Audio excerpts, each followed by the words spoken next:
السلام علیکم۔ 2008 کے زلزلے نے بہت سی کہانیوں کو جنم دیا تھا۔ آزاد کشمیر کے اس خوفناک زلزلے میں ہماری خالہ کا گھر بھی تباہ ہوا اور خالہ و خالو کے ساتھ ان کے 2 بیٹے بھی جاں بحق ہو گئے۔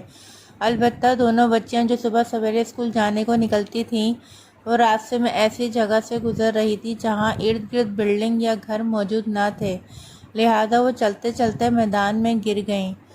ان کو معمولی چوٹیں آئیں مگر جان بچ گئی۔ دونوں بہنوں کو میرے والدین اپنے گھر لے گئے۔ بڑی کا نام صبا اور چھوٹی کا نام شیبا تھا۔ ان کے والد نے ایک مکان ہمارے گھر سے چند قدم کے فاصلے پر خریدا ہوا تھا۔ ان کا ارادہ اس گھر میں شفٹ ہونے کا تھا، مگر قدرت کو یہی منظور تھا کہ انہوں نے اپنی آبائی گھر میں زندگی کی آخری سانسیں لیں اور وہیں ان کی قبریں بھی بن گئیں۔ جب شیبا اور صبا بڑی ہو گئیں تو انہوں نے اپنے والد کے خریدے ہوئے گھر میں رہنے کی خواہش ظاہر کی۔ اس گھر کی چابی میرے والد صاحب کے پاس تھی اور وہی اس کی دیکھ بھال کرتے آ رہے تھے۔ دونوں اپنے والد کے گھر میں شفٹ ہو گئیں اور اپنے گھر میں تنہا رہنے لگی تھیں، تاہم میرے والدین ان کی ہر طرح سے خبر گیری رکھتے رہتے تھے۔ ان بہنوں کو اللہ تعالیٰ کے بعد میرے والدین کا ہی سہارا تھا۔ وقت گزرتا رہا، صبا نے ایم اے میں داخلہ لے لیا اور چھوٹی کالج جانے لگی۔ اس تمام عرصے میں امی نے ہی ان کے گھر کی دیکھ بھال کی۔ ان کا کھانا ہماری ملازمہ گلابو پکایا کرتی تھی، باقی کام وہ خود کر لیا کرتی تھی۔ تعلیم مکمل کرنے کے بعد جب دونوں کی قسمت اچھی تھی کہ بڑی بہن کالج میں لیکچرار ہو گئی اور چھوٹی کو ایک لیب میں جاب مل گئی۔ صبا سنجیدہ مزاج تھی، جبکہ شیبا شوق و شنگ اور زندگی کے رنگوں میں دلچسپی لینے والی لڑکی تھی۔ وہ پاس پڑوس کے لڑکوں سے مل جل کو پسند کرتی تھی، تبھی اپنا کچھ وقت سہیلیوں اور عزیزوں کے ہاں آنے جانے میں صرف کرتی تھی، جبکہ صبا کالج سے آنے کے بعد زیادہ وقت اپنے کمرے میں لکھنے پڑھنے میں گزار دیتی۔ اسے کہانیاں اور افسانے لکھنے کا بہت شوق تھا۔ اس کی تحریریں رسائل اور جرائد میں چھپی رہتی تھیں۔ وہ ادبی کتب کا مطالعہ کرتی تھی اور اکثر کھڑکی کے پاس کرسی پر آنکھیں موندے گود میں کتاب رکھے بیٹھی نظر آتی۔ اس کے کمرے کی کھڑکی ہمارے بائیں باغ میں نکلتی تھی، جو ہمارے گھر کی بالکونی سے صاف نظر آتی تھی۔ اس دن بھی کمرے میں قدرے اندھیرا تھا۔ جب میں صبا باجی سے اپنے کالج کے پروگرام کے لیے مضمون لکھوانے گئی، وہ کھڑکی کے پاس کرسی ڈالے بیٹھی تھیں۔ باہر سے آنے والی روشنی ان کے چہرے پر لیپ کی طرح پڑ رہی تھی۔ صبا کے چہرے پر گہرا سکون تھا، مگر وہ اپنی سوچوں میں جانے کب سے گم تھی۔ میں نے ان کو پکارا اور سلام کیا۔ انہوں نے چونک کر دیکھا۔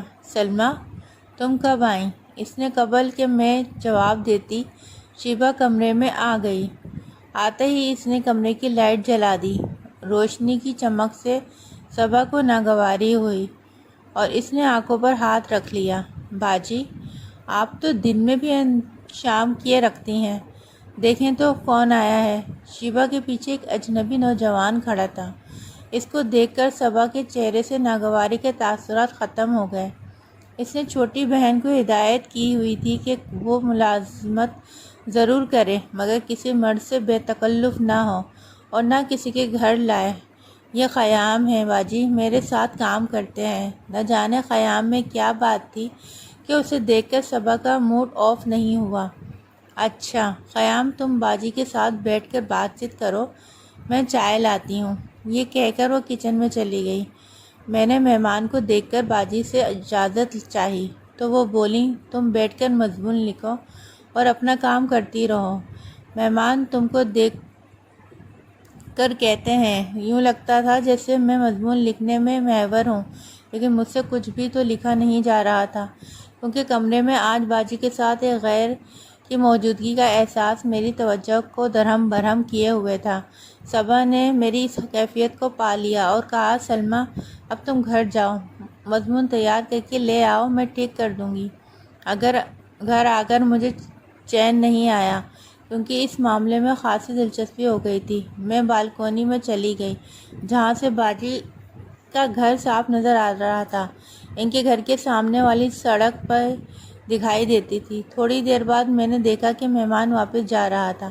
وہ کافی حشاش بشاش نظر آ رہا تھا، جس سے اندازہ ہوا کہ صبا باجی نے اس سے اچھی طرح بات چیت کی تھی۔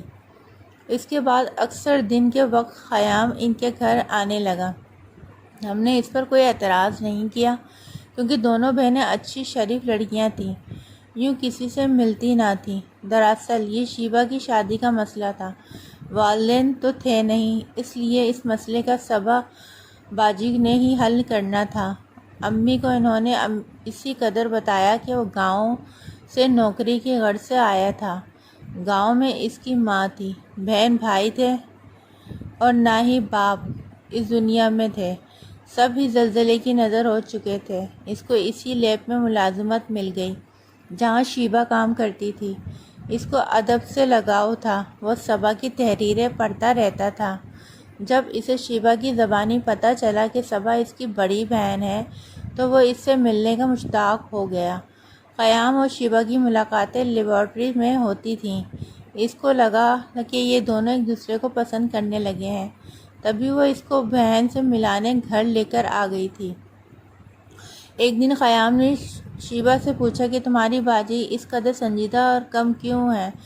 ہاں، لکھنے والے لوگ شاید ایسے ہی ہوتے ہیں۔ دراصل امی ابو کی خلا کو وہ بہت زیادہ محسوس کرتی ہیں، کسی سے زیادہ بات نہیں کرتی، نہ کسی سے ملتی جلتی ہیں، بس اپنے کمرے میں کالج سے آ کے بند ہو جاتی ہیں، لکھتی پڑھتی رہتی ہیں۔ باتیں اس لیے نہیں کرتی کہ وہ اپنی ساری باتیں اور ساری سوچیں تحریروں میں بیان کر دیتی ہیں۔ باجی کا مجھے بڑا سہارا ہے، یہ نہ ہوتی تو پتہ نہیں میرا کیا ہوتا۔ یہ بھی شکر ہے کہ گھر اپنا ہے۔ بقیہ دیکھیں اگلی قسط میں۔ کہانی پسند آئے تو لائک اور شیئر ضرور کیجیے گا۔